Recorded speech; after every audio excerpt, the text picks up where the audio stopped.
Hello students, I am Saili Rathod from International Center of Excellence in Engineering and Management, ICEEM, Aurangabad. Today I am going to conduct a second lecture of Digital Signal Processing and the subject code is ETC 304.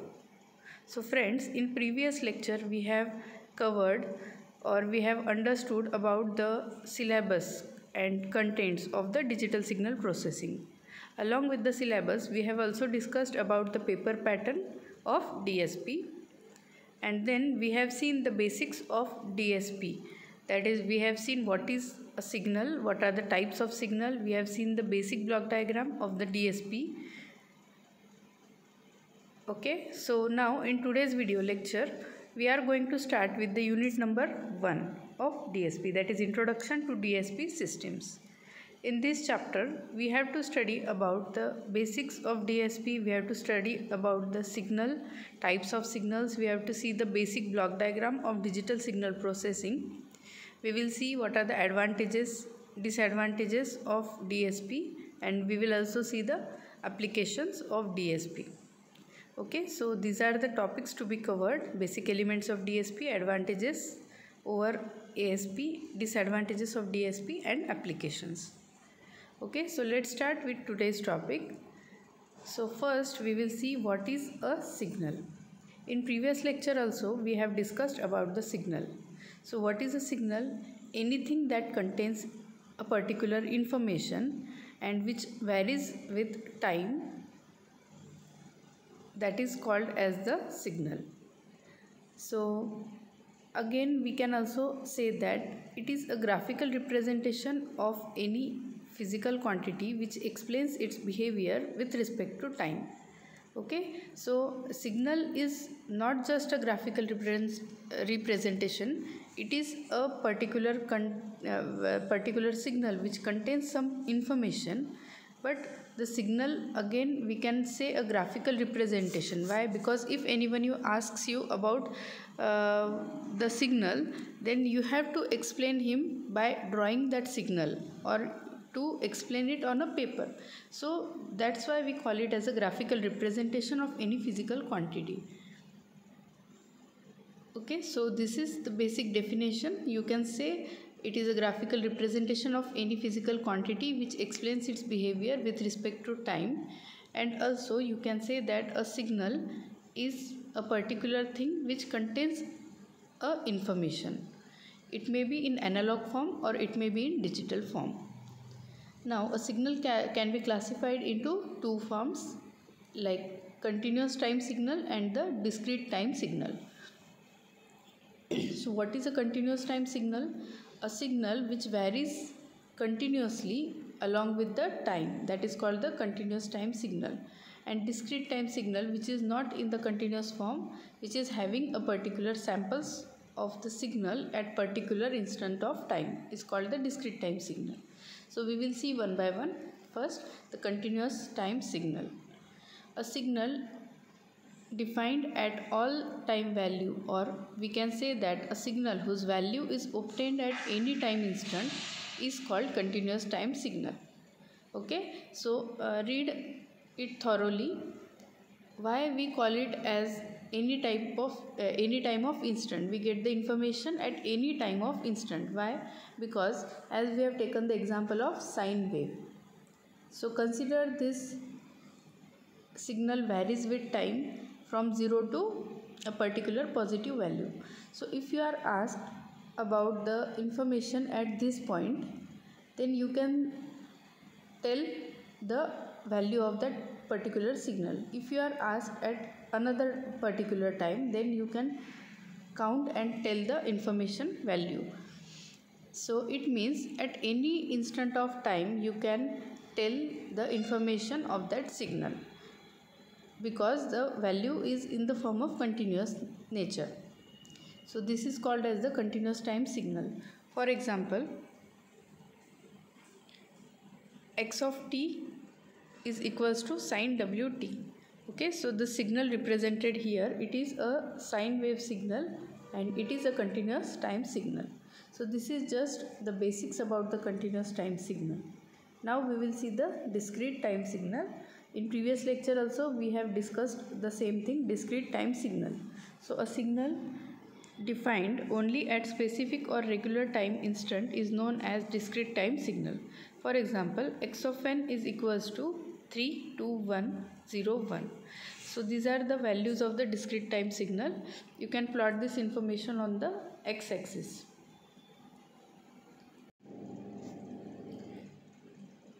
So in this figure you can see a discrete time signal and the values are represented at how many instant? 5 instants, like -2 at the point. At this point the value of the signal is 3. At -1 the value is 2. At 0 it is 1 and at 1 it is 0. At 2 it is value is 1. So these are the 5 instants at which the signal have the particular discrete values. So the signal is not continuous, it is represented only on particular points. That's why it is called as the discrete time signal. So this is about two types of signals, continuous time signal and the discrete time signal. Okay, so now we will see what is a signal processing. Now as you have basically cleared the concept of signal, what is meant by signal, what are the types of signal. Now what is the signal processing? A signal processing is the analysis, interpretation and manipulation of signals like sound, images, time varying measurement values and sensor data, etc. So analysis, interpretation and manipulation means what? You have to analyze the signal, that which type of signal it is, you have to interpret and manipulate, means according to the requirement of the user you have to make some changes in that signal, you have to use some filters, etc. to process the signal. Now which signals you can analyze, interpret and manipulate? Like sound, images, time varying measurement.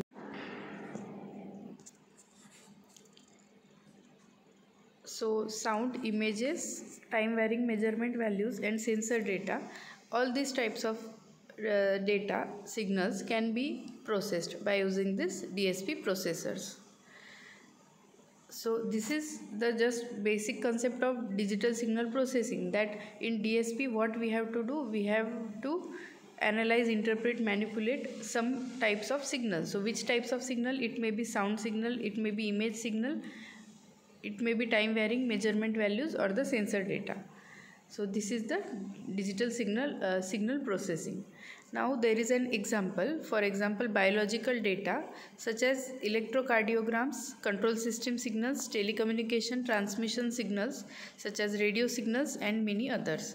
So all these types of signals are processed. Like in hospital, if you want electrocardiograph, then for that purpose you need to take the analog signals, means the results of that particular test, then you have to convert it and process it into a particular form, and you have to convert the data into digital form, and it can be represented as the test results. So this type of signal processings are many times used in hospitals and many other places. Now, what is the need of signal processing? When a signal is transmitted from one point to another, there is every possibility of contamination, deformation of the signal by external noise.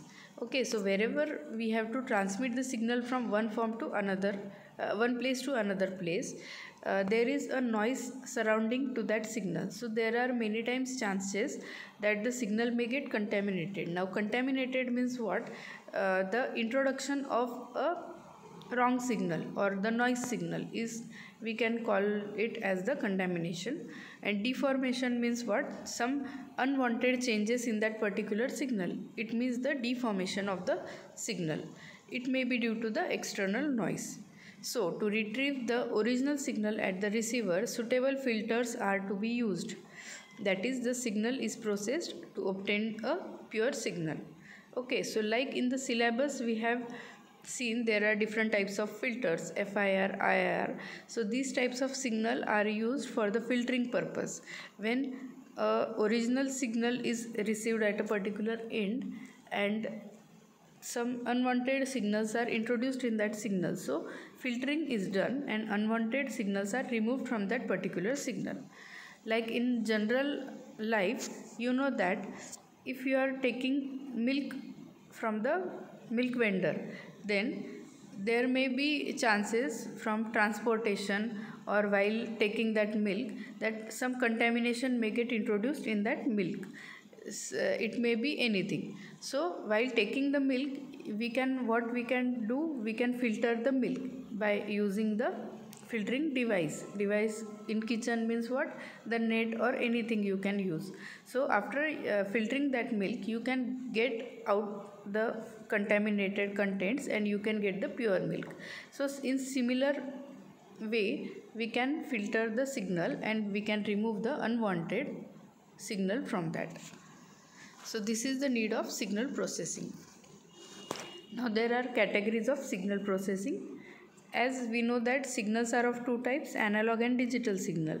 So for signal processing also there are two different methods. Some are for analog signal processing and some are for digital signal processing. Now we will see a basic introduction of analog signal processing. What is ASP? For signals that have not been digitized, as in classical radio, telephone, radar and television system. Like in old systems where the radios were used, analog signals were used.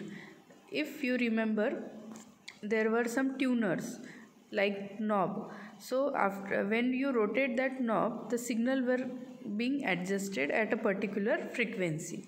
So that type of signal was analog signal in classical radio.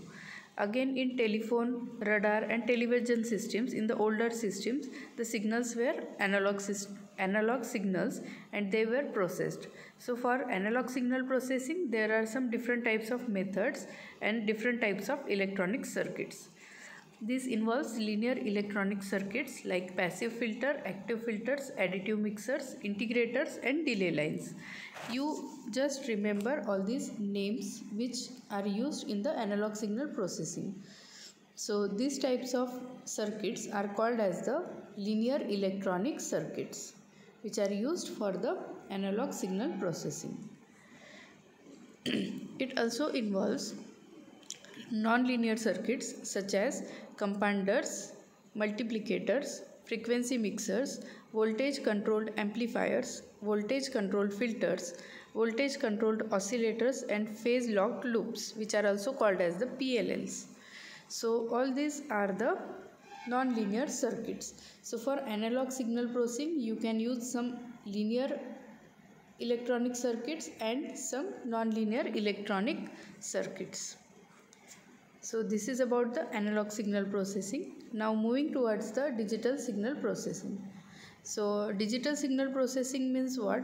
If the signal which is to be processed is in the form of digitized form, then it is called as the digital signal processing.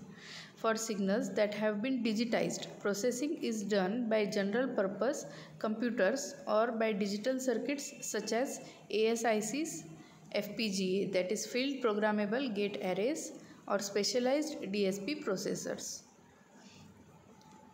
So these types of advanced processors are also available in the market, and computers, ASICs, FPGAs. Okay, so in analog signal processing, some basic circuits we have to use or combination of circuits we have to use for the analog signal processing. But for DSP, many ready processors are available in the market which can be used for the digital signal processing. Okay, so this is about the categories of signal processing, analog signal processing and the digital signal processing. Now we will see the block diagram of DSP system. In the first lecture we have seen the same diagram of DSP system. So today we will again see this block diagram and we will see the description of each block of DSP element. So this is the diagram in which the input is shown in the form of analog input signal, which is given to the A to D converter. A to D converter means what? Analog to digital convert. Now we have to convert the analog signal into digital signal. Why? Because we have used the digital signal processor. So if the processor is digital signal processor, then it is mandatory to have the signal in the form of digital. So the converter converts the analog signal into digital signal, and then this digital signal is given to the DSP. The digital signal processor processes the signal and gives the output again to the D2A converter. Why D2A converter? Because you got the analog signal as input, and if you want this output signal in the form of analog, so you need to convert the digital signal into again analog form. That's why we have used the D2A converter. Okay, so we will see now one by one. The first one is the A to D converter. So A to D converter, what is the function? Most of the signals generated are analog in nature. Therefore, these signals must be converted into digital signal by the A to D converter. The A to D converter basically generates an array of samples, which is digital equivalent of input analog signal. Okay, so here sampling is done. In the upcoming topics, we will see the in detail processing of the digital signal processor, where a sample and hold circuit is also used. So the function of that block is to get the sequence of samples. Okay, so remember the sequence of samples is done, and then this is converted into digital signal. So it is also called as the digital signal. So first block is A to D converter. I think the concept must be clear to everyone. Now the second block is the DSP. It performs digital signal signal processing operations like filtering, multiplication, transformation, amplification, etc. on input digital signal, and generates another digital signal as its output. Okay, so DSP gets the input as digital form and gives the output as the digital output. So these types of processes are done like filtering, multiplication, transformation and amplification. This digital signal processor can be high speed digital computer or DSP microprocessors. So these are the generally used processors like digital computer and DSP processors. Now the third block is D2A converter, digital to analog converter. A D2A converter is required to convert the digital signal generated by DSP into analog equivalent signal. Okay, so this is a very easy concept. We have seen all the three blocks of the DSP processing system. Now we will see the classification of DSP. Now when the processing is done, digital signal processing, there are again two types, real time digital signal processing and the offline or non-real time application. So here we will see some examples. From that you will get the concept clear about the classification of DSP. First one is real time DSP. When the analog data is processed as it is generated, it is called the real time application. For example, speech signal processing is real time operation. Okay, now consider the example of this video lecture. What we are doing, I am taking the video lecture, I am recording it, and then I will share with all of you. So the processing is done, but it is not real time because there is a particular instant after which the signal will be processed. But if I take the live lecture, so that in the live lecture what is done, the signal is processed at the same instant and it is delivered to the other end, at the receiver end. So that type of signal processing is called as the real time digital signal processing, where the speech signal is processed. And the second type of digital signal processing is offline or non-real time application. In this application, the digital data is stored on some storage media. Okay, so first the data is recorded, it is processed, and then it is transferred or stored in the particular storage media. So this type of processing is called as the offline or non-real time application. Here one example is written: the processing of satellite images after they are taken is offline type of application. Okay, so satellite images are taken from that satellite, the images are captured, but they are not delivered at the same instant to the receiver's end. They are first stored, they are then processed, and then the data is stored for the particular application. So this type of processing needs some time, and it is done everything offline. So that's why this is called as the offline or non real time application. So these are the classifications of DSP. Now the advantages of digital signal processing: it is very flexible, accurate, it is cheaper, it is easily transportable. As we know that digital devices are smaller in size, and as these are the smaller in size, they are easily transported from one place to another. These are more reliable. Why reliable and accurate? Because the signal is in the form of digital signal, it is very precise in nature, therefore we can say it is accurate and more reliable.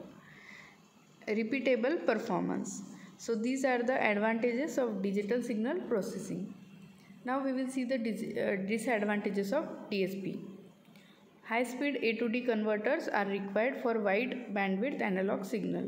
Okay, so consider if the digital signal processing is carried out and the data is to be stored or it is to be transferred from one place to another online, means it is a real time digital signal processing. So for that purpose there is a need of high speed A to D converters, as the processing must be done in very less time. So this is the disadvantage of DSP. Second disadvantage is DSP systems are expensive for small applications. Okay, so if your application is very small, for that purpose you need to buy the basic components or the basic blocks like A to D converters and all. So this will be so much expensive for small application. But if you have to make a larger device, or it is a combination of many devices, then the cost may be reduced. So this is one disadvantage of DSP. Now the applications of digital signal processing. Applications is where voice and speech recognition is done, then in telecommunication, in graphics and imaging, consumer application, military defense, biomedical engineering. So all these are the applications of the digital signal processing. So voice and speech recognition means what? Where in radio stations, televisions, or as the example is in front of you, that the live lectures, in this type the signal is to be processed, which is a voice signal or speech recognition. In telecommunication also, like in televisions, the data is to be transferred from one antenna to another, there also the signal must be processed first. Graphical and imaging, if the data is collected in the form of graphical and you have to process it, digital signal image processing is done, and digital image processing is nothing but a digital signal processing, but the signal is in the form of image. Consumer applications in military and defense also, the data must be encrypted, like while transferring it from one station to another, the data must not get leaked meanwhile. So that's why the data is processed, it is encrypted, and then it's transferred from one place to another. In biomedical engineering, many times some tests are done and the data is to be recorded or the test reports are to be made. So for that purpose the analog signals are recorded, they are processed, converted into digital form, and then the test results are given to that patient. So in biomedical engineering also digital signal processing is very important. All these are the applications of digital signal processing. Now we will see the advantages of digital over the analog signal processing. The first one is accuracy. The analog circuits are prone to temperature and external effects, but the digital filters have no such problems. Okay, so as we know the basic difference of analog and digital signals, the accuracy in case of digital is always greater than the analog signal. So in processing also the accuracy is high in DSP as compared to ASP. Flexibility. Reconfiguration of analog filters is very complex, whereas the digital filters can be reconfigured easily by changing the program coefficient. Okay, so recovery or the reconfiguration is easy in DSP as compared to ASP. Digital signals can be easily stored on any magnetic media or optical media using semiconductor chip. So as in nowadays we are using the semiconductor devices, semiconductor chips to store the data. So on these chips the analog signal is somewhat complex to store, but the digital signals can be easily stored. So this is the second advantage over the ASP. Third one is easy operation. Even complex mathematical operations can be performed easily using computers, which is not the case with analog processing. So these are the advantages of digital over the analog signal processing.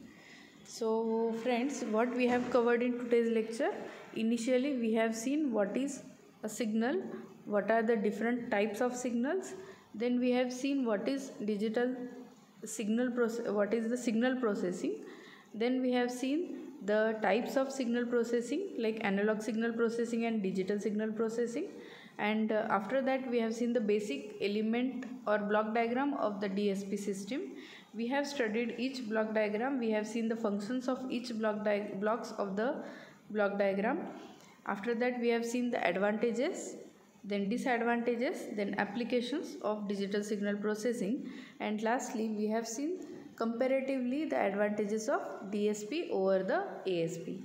Okay, so this is enough for today. In the next video lecture we will see you with the next topic. So till that, thank you. Keep studying.